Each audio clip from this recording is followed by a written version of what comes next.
Olá pessoal, sejam muito bem-vindos aqui a esse nosso novo encontro para darmos continuidade ao estudo da competência criminal. E conforme eu havia fechado o raciocínio na nossa última aula, deixei mais duas observaçõezinhas aqui para a gente analisar, ainda relacionado ao que? Ainda relacionado à competência por prerrogativa de função.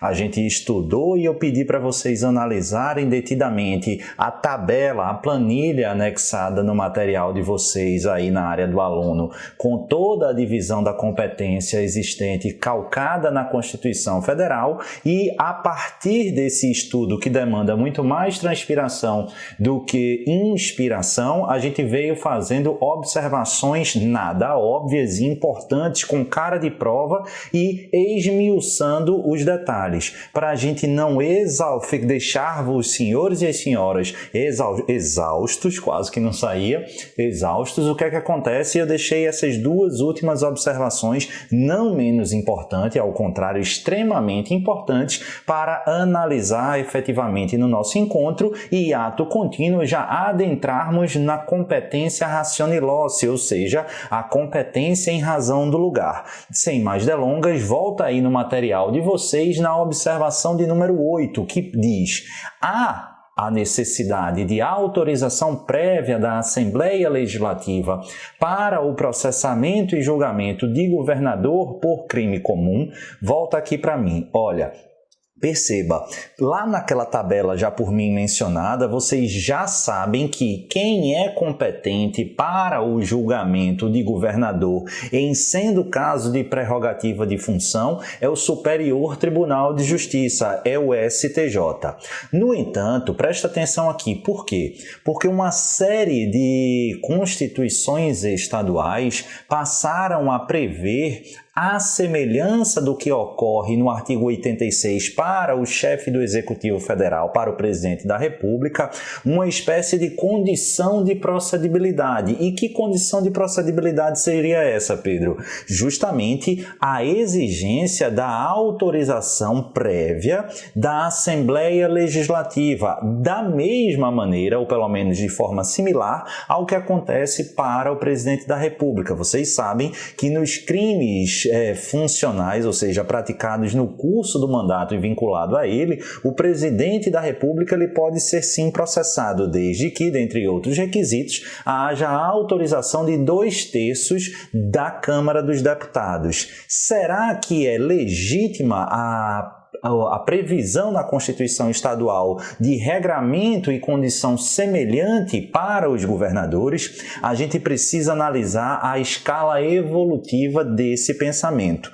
E o primeiro momento, pessoal, de acordo com, inclusive, a época, a compreensão da Corte Especial do STJ e também do órgão plenário do Supremo Tribunal Federal, o entendimento era justamente no sentido positivo, ou seja, é plenamente lícito, correto, acertado e viável essa previsão. Aliás, de acordo com a Corte Especial do STJ, ao menos em sua maioria à época, a gente vai ver que isso mudou, mas à época a manifestação era justamente no sentido de que não apenas seria possível, como essa semelhante previsão para os governadores, os chefes do executivo estadual, seria um imperativo da simetria do paralelismo constitucional, de forma a tutelar e proteger o sistema democrático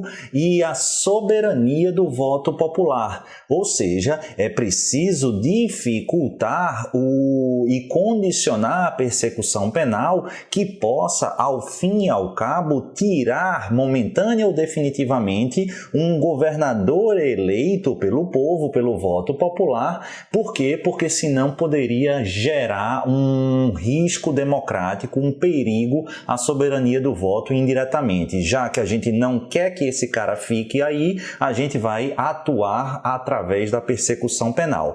Essa era a compreensão inicial, tá? Beleza? E por que isso é extremamente importante? Primeiro de tudo, porque esse era o entendimento do Pleno do Supremo Tribunal Federal e durante um bom tempo prevaleceu, e da Corte Especial, ou seja, o órgão máximo e mais relevante do Superior Tribunal de Justiça. E durante muito tempo isso veio prevalecer.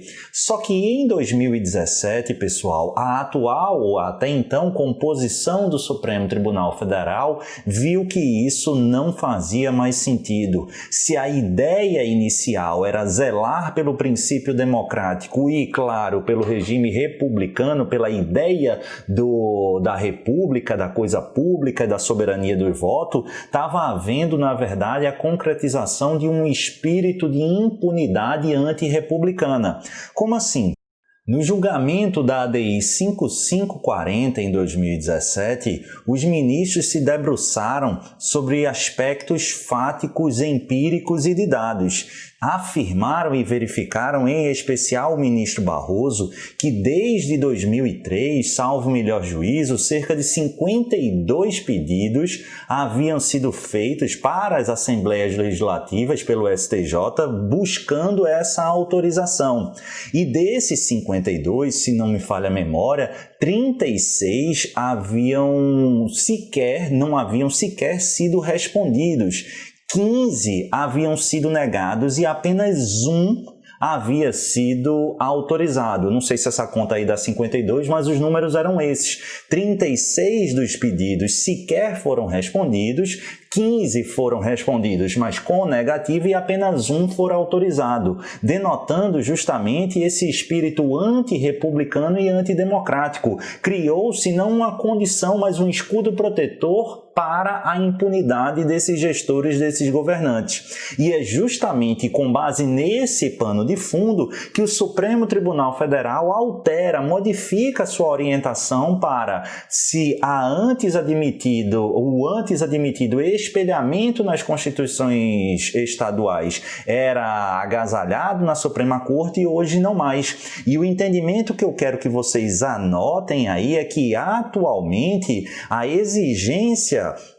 de uma condição de procedibilidade como a prévia autorização por parte da respectiva Assembleia Legislativa, ela não mais é tida como constitucional. Pedro, e por que você falou do primeiro momento? Porque esse tema aqui, pessoal, ele vai cair em prova, mas em provas objetivas, claro, mas em provas dissertativas e oral. E aí o seu diferencial para discorrer é justamente falar dessa perspectiva histórica, mas concluindo e indicando a atual posição do Supremo Tribunal Federal, vinculante, vale registrar, pois extraída pelo plenário numa ação direta de inconstitucionalidade com controle de constitucionalidade. Na verdade, foi um conjunto de ADIs julgadas concomitantemente, de forma reunida e em um curto espaço de tempo. Trouxe aí mais ou menos o espírito da conclusão na tela. É inconstitucional, disse o Supremo Tribunal Federal, a previsão de prévia autorização da Assembleia Legislativa para recebimento de acusação pelo STJ em desfavor do governador em relação a crimes comuns, inexistindo possibilidade de a Constituição Estadual estabelecer norma delineadora de juízo político de admissibilidade em casos tais. Antes da gente continuar, volta aqui para mim. Perceba. Não há esse espelhamento. Só que o STJ, aliás, o Supremo Tribunal Federal, avançou num ponto que tem caído muito em provas objetivas. Presta atenção. Se o governador de um estado ele pratica um crime comum, ainda que no curso das suas funções, do seu mandato, vinculado às suas funções, é de se observar a prerrogativa de foro. Bacana? Certo. A prerrogativa de foro vai ser no STJ. E se a Constituição Estadual exigir a autorização prévia da Assembleia, essa exigência é inconstitucional. O Ministério Público pode propor diretamente no STJ denúncia. E vamos imaginar que os ministros do Superior Tribunal de Justiça recebam essa denúncia. Sabe o que é que vai aparecer na sua prova? Vai aparecer na sua prova que a partir desse recebimento, automaticamente o governador vai estar afastado das suas funções. E por que vai aparecer isso na sua prova? Porque o examinador ele tenta confundir você.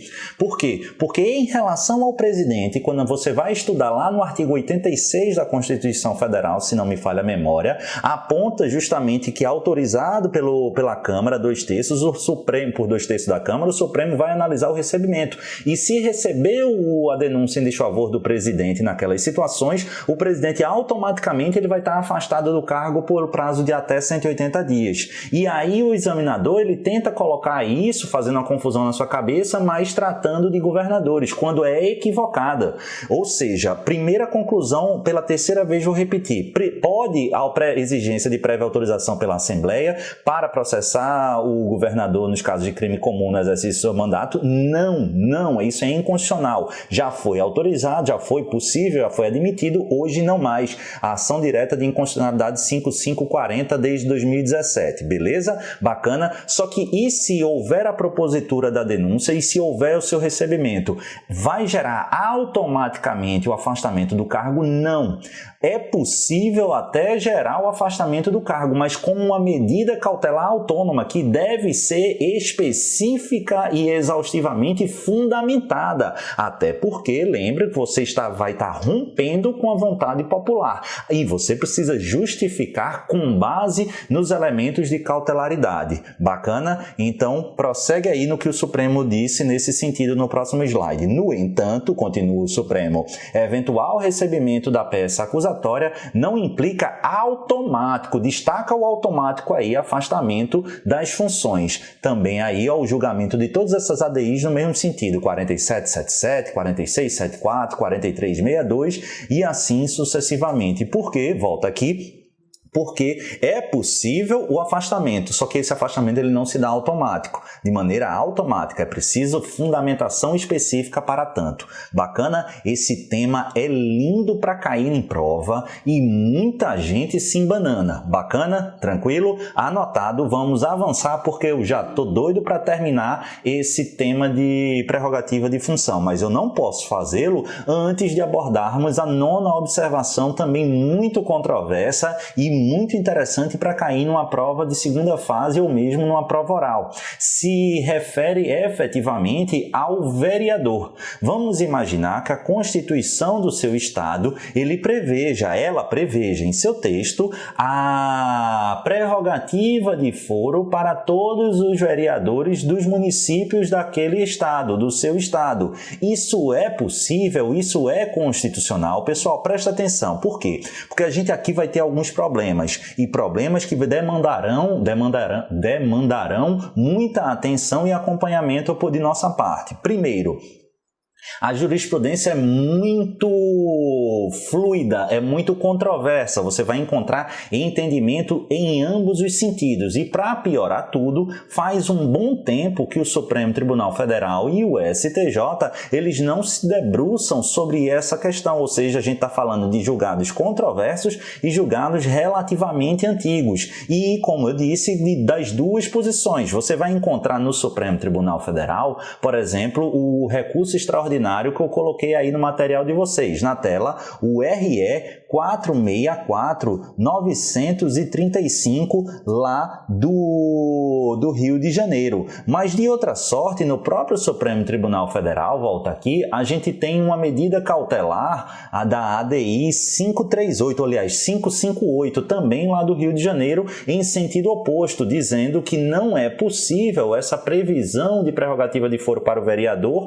na Constituição Estadual. No STJ, você tem julgados nos dois sentidos, por exemplo, aí admitindo a viabilidade e a legitimidade dessa previsão, a ordem de habeas corpus 40388 também oriunda lá do Rio de Janeiro. Então, o que é que acontece? Acontece que a gente tem julgados relativamente antigos, faz um bom tempo que os tribunais superiores não analisam essa situação, mas das duas posições, ora indicando a possibilidade, ora indicando a impossibilidade. Certo, Pedro? Mas se isso aí cair na nossa prova, o que é que a gente vai fazer? Pessoal, se isso cair em prova, espero eu que isso seja cobrado em uma prova dissertativa. E qual é a minha posição e a minha orientação? Você vai, lógico, apontar essa fluidez de entendimentos, que o tema não está pacificado, mas que na minha visão, aí você vai colocar na sua visão, mas particularmente eu, Pedro, entendo que implicitamente o mais recente entendimento do Supremo Tribunal Federal viria a rechaçar essa possibilidade,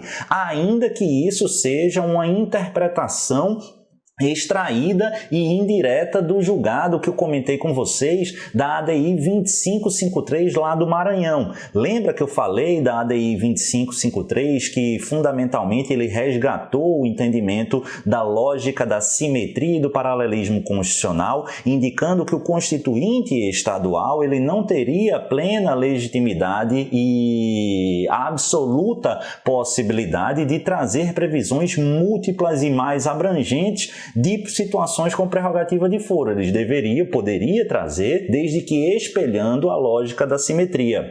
E justamente por isso, pessoal, a partir dos reflexos ali da ADI 2553, é difícil a gente sustentar que a prerrogativa dos vereadores obedeceria essa lógica de espelhamento. Até porque, quando o Constituinte ele foi tratar dos vereadores, lá no artigo 29, inciso 9, alguma coisa assim, 25, inciso 12, 10, por ali, mas no artigo 29, inciso 7º, salvo engano. Mas aí vocês dão lá, 29, que aí ele trata lá dos vereadores, e aí ele garante, dentre outras coisas, a proteção, a manifestação de voto, de opinião, a inviolabilidade, e em nenhum momento ele fala em quê? Em nenhum momento ele fala fundamentalmente na prerrogativa de foro. Então, me parece que admitir que a Constituição Estadual traga semelhante previsão de prerrogativa de foro para todos os vereadores municipais em um determinado estado extrapolaria os limites do Constituinte Federal, da Constituição Federal, o que impactaria frontalmente com a deliberação do Supremo na ADI 2553 lá do Maranhão em 2019. Daí porque, pessoal, particularmente eu entendo não ser possível, mas reconheço que a gente precisa acompanhar aí de maneira muito cuidadosa a evolução do tema no STF e no STJ. Hoje a gente não tem uma resposta absoluta por todas as razões por mim já trazidas. Ah, Pedro, e aí, como é que eu faço? Você anota aí, fica acompanhando jurisprudência, os informativos, mas se também quiser e confiar em mim, me acompanha lá nas redes sociais, no Instagram, no Facebook e sobretudo lá também no meu canal do YouTube, porque uma decisão dessa, qualquer novidade sobre esse tipo de assunto, eu vou efetivamente comentar e trazer o máximo de informações possíveis para vocês lá que estão me seguindo, beleza? Bacana? Mas hoje me parece, pelo que eu estou me recordando aqui da pauta do Supremo para 2020, não há nenhuma previsão aí dessa análise desse julgamento. Avança aqui para o próximo slide, pessoal. Por quê? Porque conforme eu havia prometido, a gente acaba de encerrar a competência em razão da pessoa, em razão da função, a prerrogativa o foro por prerrogativa de função. E ato contínuo a gente já adentra na competência ratione loci, a competência em razão do lugar. E indubitavelmente eu preciso resgatar algo que eu já falei lá atrás. Lembra, não obstante parcela da doutrina advogar a tese minoritária, é bom registrar, mas parcela da doutrina minoritária advogar a tese que no processo penal não seria compatível com a ideia de competência relativa, a maior parte da doutrina e a jurisprudência do STF e do STJ assimilam o conhecimento, a compreensão de que a competência em razão do lugar seria efetivamente uma competência relativa, passível, portanto, de prorrogação, submete-se então ao que? A preclusão não arguída no tempo cabível, a gente vai ter a prorrogação.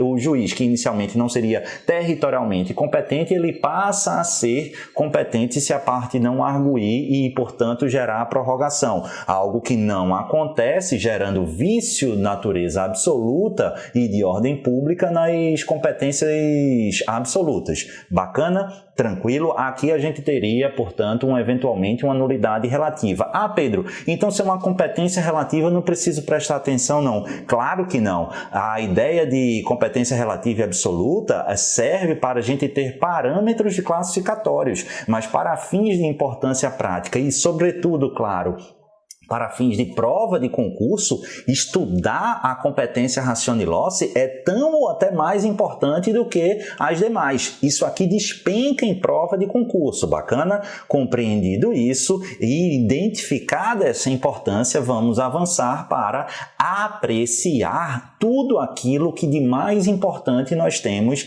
em relação a essa interessante e relevante matéria. E basicamente, doutores e doutoras, eu preciso que vocês compreendam um aspecto. A gente vai ter três critérios, três lógicas, três regramentos que a gente vai analisar fundamentalmente para a definição da competência Ratio-Loci em razão do lugar. Mas presta atenção, são três regras que precisam ser devidamente compreendidas. Por quê? Porque para que eu identifique o juiz territorialmente competente, eu preciso aplicar as três? Não. Mas eu preciso observar uma ordem de preferência. Em primeiro lugar, eu vou usar a regra número 1. Se e somente se a regra número 1 ela for insuficiente para eu identificar o juiz territorialmente competente, é que eu vou passar para a regra número 2. E, naturalmente, só e somente se essa regra número 2 for insuficiente, é que eu vou me valer da regra número 3. Bacana? Compreendido isso, são regras subsidiárias, a 2 e a 3. A primeira regra são as regras fundamentadas nas teorias territoriais. Mas presta atenção, já que eu sei que é uma pancada de informação, mas é necessária. Eu falei que são 3 regras. Tem muita gente que acha que as 3 regras são as 3 teorias territoriais. Não. As 3 teorias territoriais, a teoria do resultado da consumação, a teoria da atividade e a teoria da ubiquidade, elas são teorias que estruturam a primeira regra. Então, a primeira regra, eu quero que vocês anotem aí, é a regra das teorias territoriais. E dentro dessa primeira regra, a gente vai ter mais 3 teorias. Bacana? E quais são essas 3 teorias? As teorias territoriais, que fundamentalmente temos como regra a teoria do resultado ou da consumação, estampada, dentre outros dispositivos, no caput do artigo 70. E o que é que diz essa teoria do resultado da consumação? Que o juízo territorialmente competente será justamente aquele em que o resultado delitivo ele se materializou, em que o tipo penal apreciado na persecução penal ele veio a se consumar. Lê comigo o artigo 70 na tela. Diz: a competência será de regra determinada pelo lugar em que se consumar a infração, ou, no caso de tentativa, lá do artigo 14, inciso 2º do Código Penal, pelo lugar em que foi praticado o último ato de execução. Beleza? Uma teoria relativamente simples de ser compreendida, mas que vai gerar ou pode gerar confusões ou complicações interpretativas na prática, como a gente vai ver. Daí porque, antes de analisar fundamentalmente, eu queria que você fizesse ou tomasse um cuidado. Não sei se você vai se recordar. Eu falei rapidamente sobre isso, salvo melhor juízo, nas aulas de investigação criminal, mas vou aprofundar lá na frente quando a gente estudar as medidas cautelares pessoais, as prisionais e as diversas de prisão. E quando a gente analisar fundamentalmente a lavratura do auto de prisão em flagrante ao estudar a prisão em flagrante. Mas cuidado aqui, por quê? Porque a competência territorial do juízo, conforme eu analisei agora com vocês no artigo 70, caput do Código de Processo Penal, a regra é a sua definição e orientação pela teoria do resultado da consumação. Só que cuidado, por quê? Porque de quem é a atribuição para a lavratura do auto de prisão em flagrante? Seu examinador gosta muito de brincar, por quê? Porque na assertiva, na sua prova, ele vai indicar que essa atribuição é também orientada pela teoria do resultado da consumação, o que não é verdade. Dá uma olhada no que diz no próximo slide o artigo 290 também do CPP, na tela. Se o réu, sendo perseguido, passar ao território de outro município ou comarca, o executor poderá efetuar-lhe a prisão no lugar onde alcançar, apresentando-o imediatamente à autoridade local que, depois de lavrado, se for o caso, o auto de prisão em flagrante providenciará a remoção do preso. Volta aqui, então, para a lavratura do auto de prisão em flagrante, a atribuição é do delegado da autoridade policial, não necessariamente do lugar em que se deu a consumação do delito, mas sim do local em que se materializou e se efetuou o quê? A própria prisão em flagrante. Beleza? Bacana? Então fica muito esperto para não confundir a competência ratione loci a partir da regra da teoria do resultado com a atribuição para a lavratura do auto de prisão em flagrante orientada não pelo artigo 70, mas sim pelo artigo 290 do Código de Processo Penal. Segunda observação, essa aqui é bem legal, duas em uma. Crime qualificado pelo resultado. A doutrina traz um exemplo muito curioso. Imagine só, lesão corporal qualificada pelo aborto. Mas vamos imaginar que a lesão corporal ela tenha se dado no município A. Só que aí a pessoa lesionada, a vítima, ela estava grávida. E aí o que é que acontece? Acontece que ela é encaminhada para um hospital especializado, mas que se localize não na cidade A, mas sim na cidade B, uma cidade relativamente próxima, mas um outro município, com uma outra realidade administrativa e tudo mais. E aí o que é que acontece? O resultado qualificador ele vem acontecer nesse município B. O resultado qualificador ele vai acontecer o que? Fundamentalmente nesse município B, que é o aborto. Numa lesão qualificada pelo aborto, em que a agressão, ela se dá no município A, mas o aborto, o resultado qualificador, ele vem se materializar no município B, qual é a solução? A doutrina majoritária aponta que, nesses casos, a orientação para a competência em razão do lugar será de onde se efetuou o resultado qualificador, no caso, na cidade B, em que se efetivou o aborto. Bacana? Tranquilo? E um outro exemplo, esse aqui ainda mais, é o falso testemunho. Presta atenção. O falso testemunho, vamos imaginar aqui de novo na comarca A, mas vamos imaginar efetivamente a gente tratando de um tema, de um caso prático. Vamos imaginar eu estou aqui lotado na DPU, atuando na Justiça Federal aqui de João Pessoa, da Paraíba. Mas vamos imaginar que haja uma testemunha sendo ouvida lá em São Paulo, capital. E aí eu preciso ouvir essa testemunha. Aí se expede uma carta precatória e essa testemunha ela vai ser ouvida lá em São Paulo, perante o juízo federal lá em São Paulo.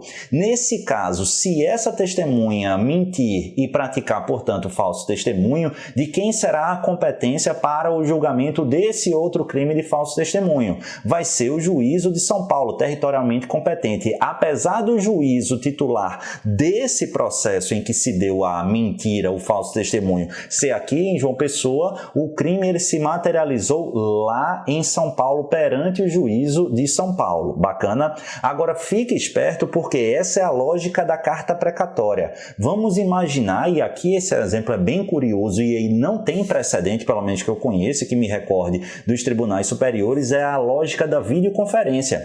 Vamos imaginar que o juízo aqui da Federal da Paraíba, em João Pessoa, esteja ouvindo uma testemunha em São Paulo e essa testemunha ela esteja sendo ouvida não por carta precatória, mas diretamente aqui por videoconferência. E essa testemunha venha mentir. Ela em São Paulo e o juiz federal aqui em João Pessoa. De quem é a competência? por parte da doutrina, prevalece o entendimento, na minha visão acertada, que como o crime de falso testemunho ele se deu perante o juízo diretamente aqui da Paraíba, a competência será justamente aqui da Paraíba de João Pessoa. Bacana, por quê? Porque o próprio juiz está colhendo diretamente através de videoconferência, diferentemente do que ocorreria no meu exemplo, do que ocorrera no meu exemplo lá da carta precatória. Bacana? Compreendido e feitas as observações pertinentes à teoria-regra do artigo 70 caput do CPP, que é a teoria do resultado ou da consumação, vamos analisar por quê? Porque há outras teorias também passíveis de aplicação. A segunda teoria, pessoal, que a gente vai analisar é a teoria da atividade ou teoria da ação. Ela é, por exemplo, observável e aplicável nos casos de crime tentado, ali do artigo 14, inciso 2º do Código Penal,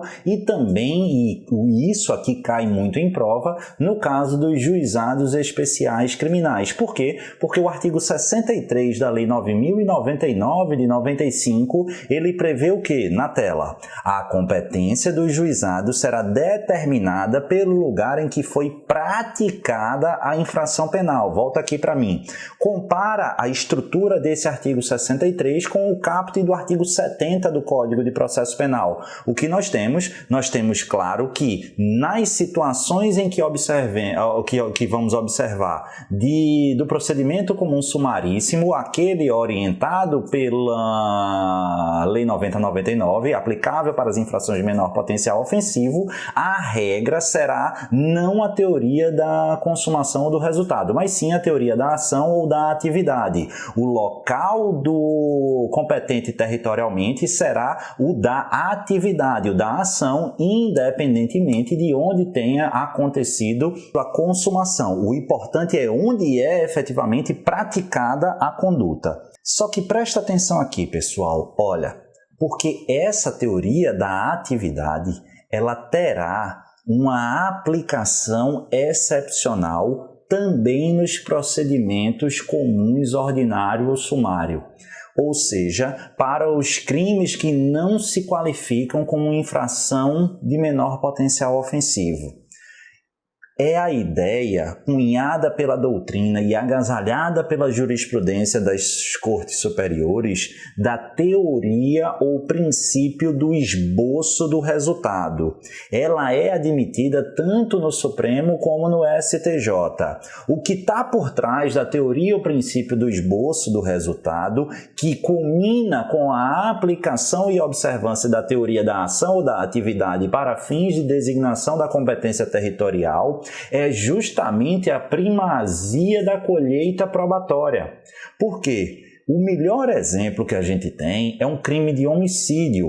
Imagine só que numa cidade, eu gosto sempre de trazer para a minha realidade. Eu sou de Recife, apesar de morar em João Pessoa, já ter morado no Acre, enfim, mas Recife e Olinda são cidades muito próximas. Mas vamos imaginar que uma determinada pessoa ela tenha sido alvejada, tentativa de execução em Olinda.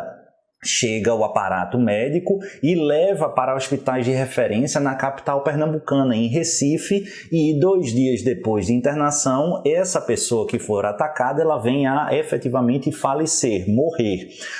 Quando a gente analisa, o que é que acontece? Acontece aqui um crime material, deixa vestígio e tudo mais, produz um resultado naturalístico. Onde é que ele veio a morrer, que é, portanto, o marco da consumação do delito, em Recife. Onde é que se deu a conduta criminosa? Em Olinda. Se a gente fosse aplicar a regra e pura e estritamente a norma estampada e vigente, a gente diria que a competência territorial para o julgamento desse homicídio seria em Recife, um júri realizado na cidade de Recife. Mas presta atenção, todas as testemunhas estão em Olinda. Olinda foi, no meu exemplo, o local em que a conduta se efetivou. Ela aconteceu e que gerou aquele problema social. É ali que a gente precisa resolver e gerar a pacificação social, que é o escopo máximo do processo.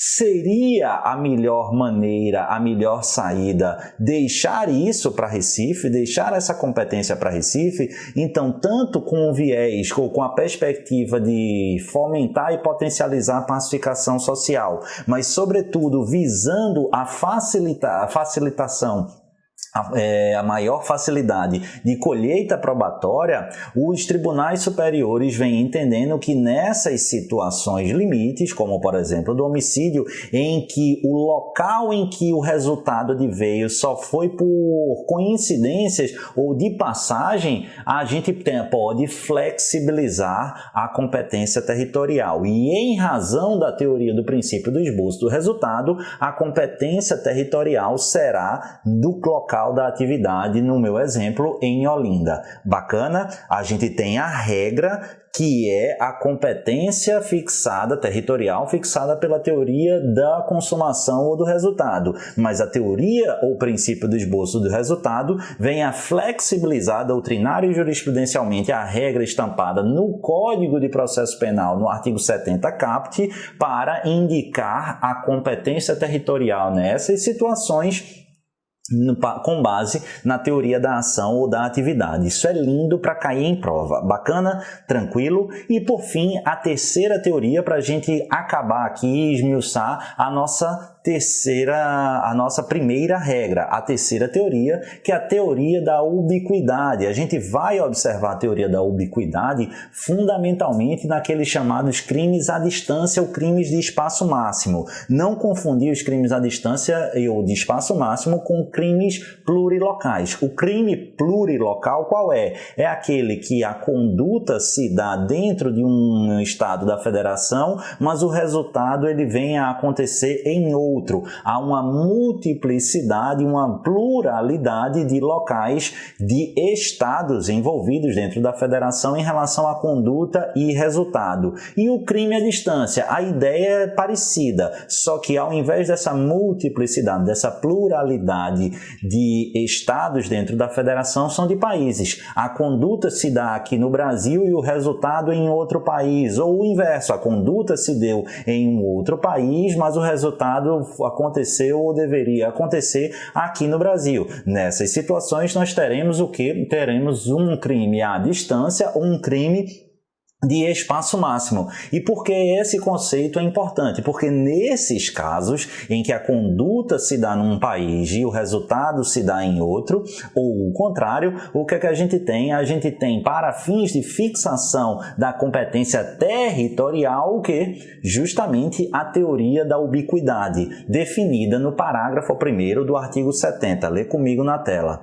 Se, iniciada a execução em território nacional, a infração se consumar fora dele, a competência será determinada pelo lugar em que tiver sido praticado no Brasil o último ato da execução. Parágrafo 2º, quando o último ato da execução for praticado fora do território nacional, será competente o juiz do lugar em que o crime, embora parcialmente, tenha produzido ou devia produzir o seu resultado. Ou seja, no caso de crime de espaço máximo, tanto pode ser a competência a partir do local da atividade, se dentro do Brasil, ou do resultado ocorrido onde deveria acontecer, se dentro do Brasil. Dependerá de em que momento ou em que situação a gente esteja dentro dessa lógica de crime à distância ou crime de espaço máximo, sempre norteando aqui, seja na atividade ou no resultado, a partir daquela parcela do crime, do intercrimes, que ocorreu ou deveria ocorrer no plano interno aqui no Brasil.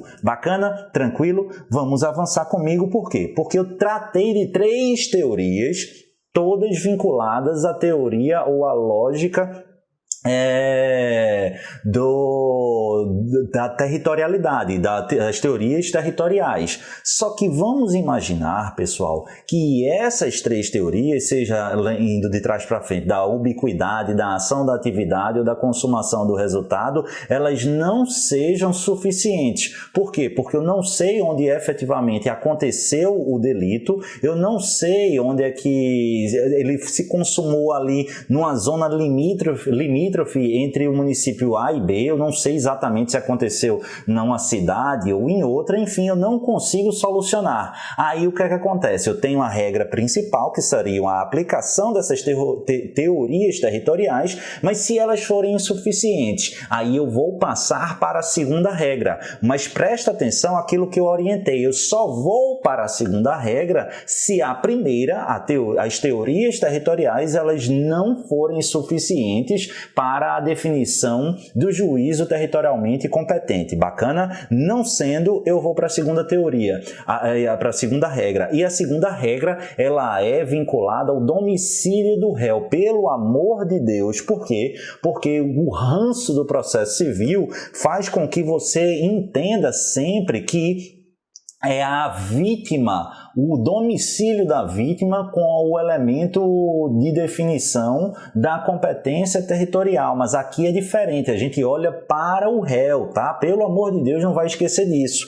E é o domicílio do réu que vai nos orientar para definir o juízo territorialmente competente se aquelas teorias territoriais elas não forem suficientes para tanto.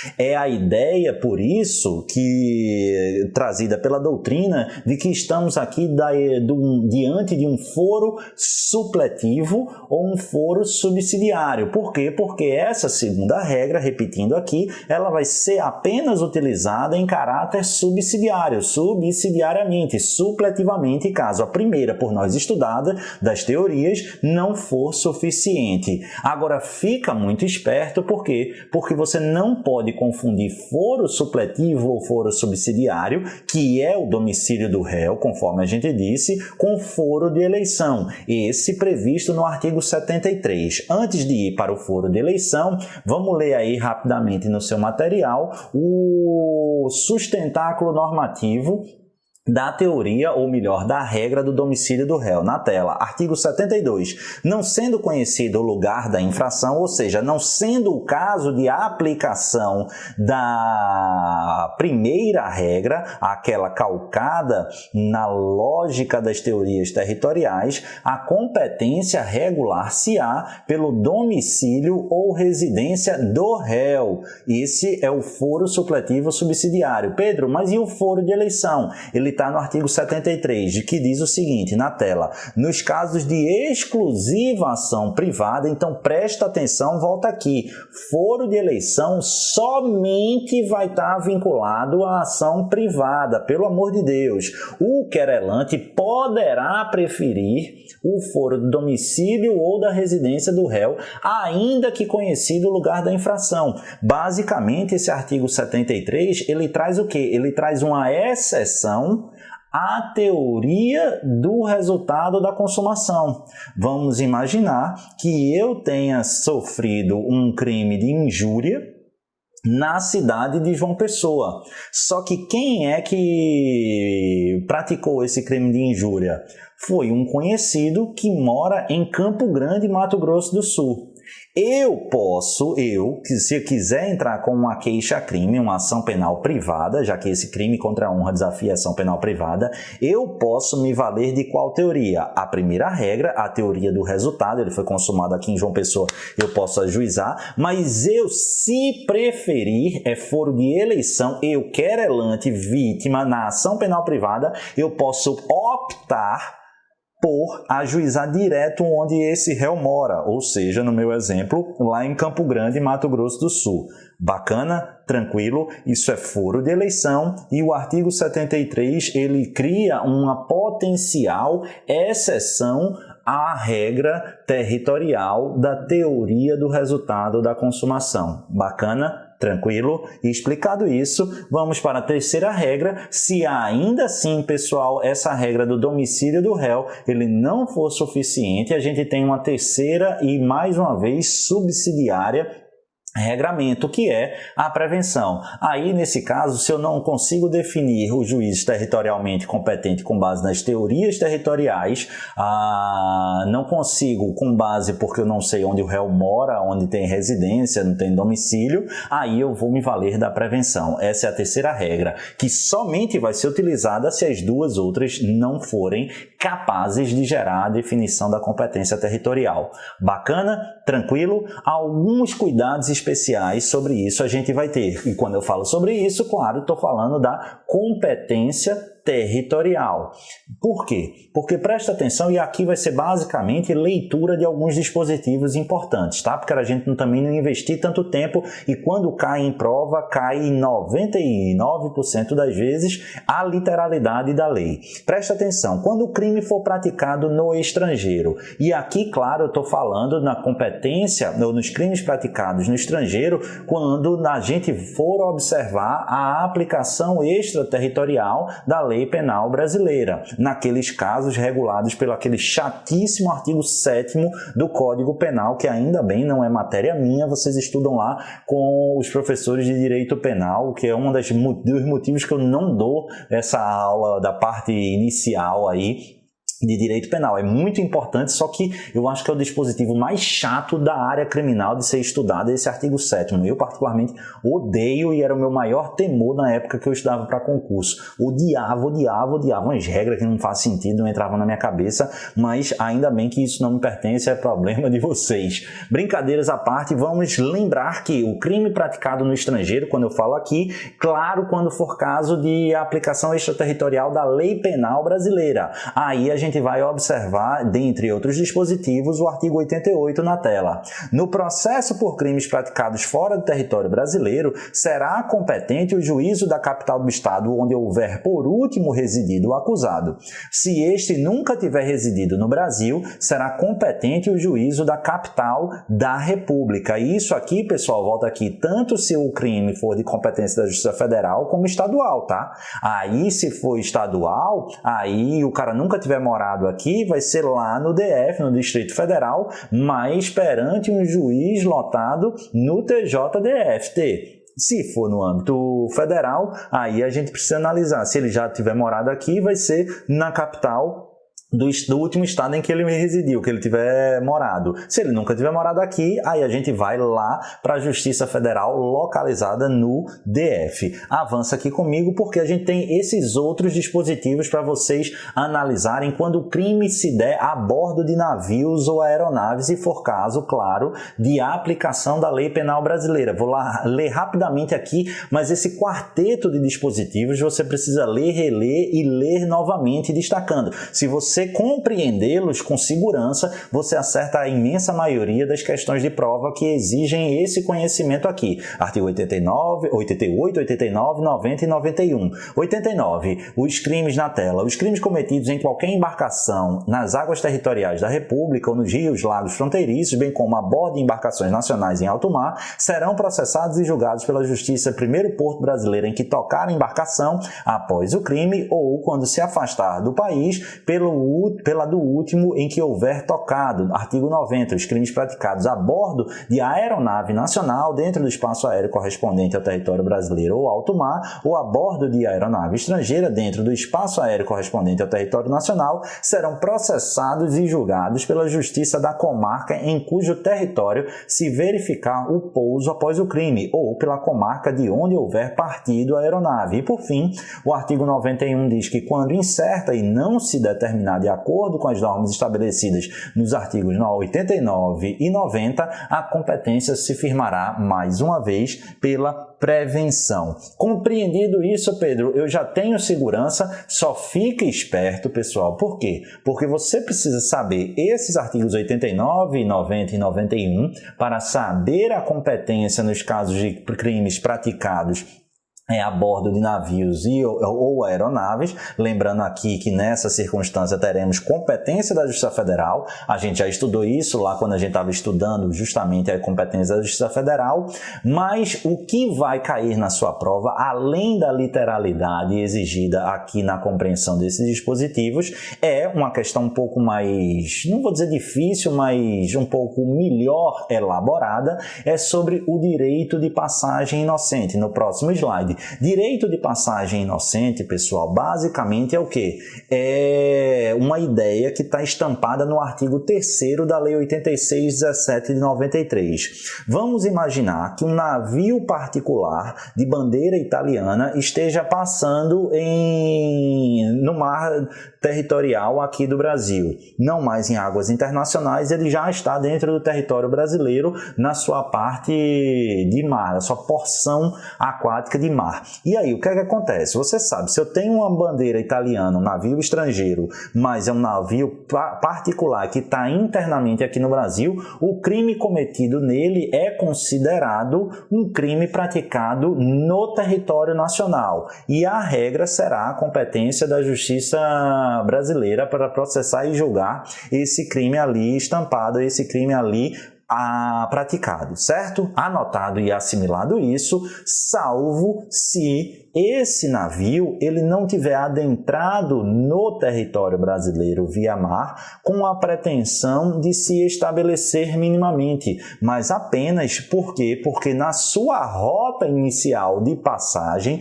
na sua rota inicial de navegação, ele estava dentro do território nacional, do território brasileiro, para viabilizar apenas a sua viagem. Ou seja, temos o quê? Que um navio particular de bandeira italiana, uma bandeira estrangeira, adentrou no Brasil com a única finalidade de passar.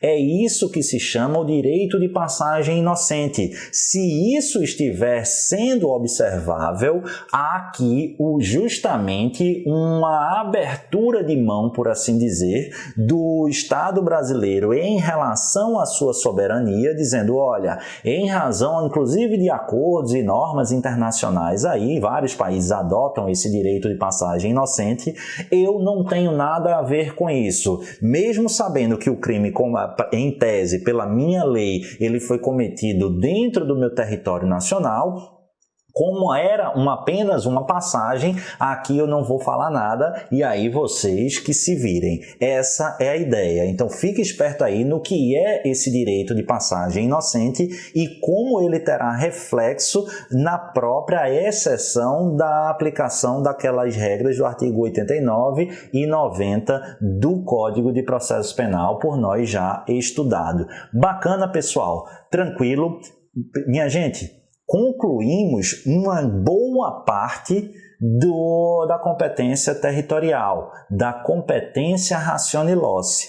A partir de agora, a gente vai adentrar ainda relacionado à competência territorial, mas a um tema extremamente relevante, extremamente importante e repleto de regramentos interessantes e que despenca em prova de concurso. Estou falando de conexão e continência. O que é conexão e continência? Já iniciando e aprofundando na próxima aula. A conexão e a continência, pessoal, ela já na sua origem e no seu conceito, ela traz um debate doutrinário. Por quê? Para parte da doutrina, e aqui vale destacar e citar a professora excepcional, aliás, Maria Lúcia Caram, a gente, diante de uma conexão e continência, estaria diante efetivamente de quê? De uma causa de fixação da competência. No entanto, apesar de todas as homenagens e elogios à professora Maria Lúcia Caram, me parece que esse entendimento ele não está tão correto assim. Daí porque me vinculo à doutrina esmagadoramente majoritária que afirma não serem a conexão e a continência causas de fixação da competência, mas, ao contrário, uma causa de modificação de competência. Por quê? Porque a conexão e a continência, elas são institutos processuais que vão, ao fim e ao cabo, gerar o quê? Reunião em um só processo de crimes ou infrações penais que poderiam correr em processos autônomos. Então, o que é que vai acontecer? Eu tenho o crime A, eu tenho o crime B. O crime B ia se percorrer, se fosse processado isoladamente, num determinado juízo. O crime A ia acontecer em outro juízo diverso. Só que em razão da conexão ou da continência, que a gente vai estudar, será causa de reunião desses processos em um único juízo. Então perceba, aqui a gente não tem uma fixação de competência, mas justamente uma modificação de competência. Até porque, e a gente vai ver, mesmo já iniciado o processo, é possível a alteração da competência a partir da conexão e da continência.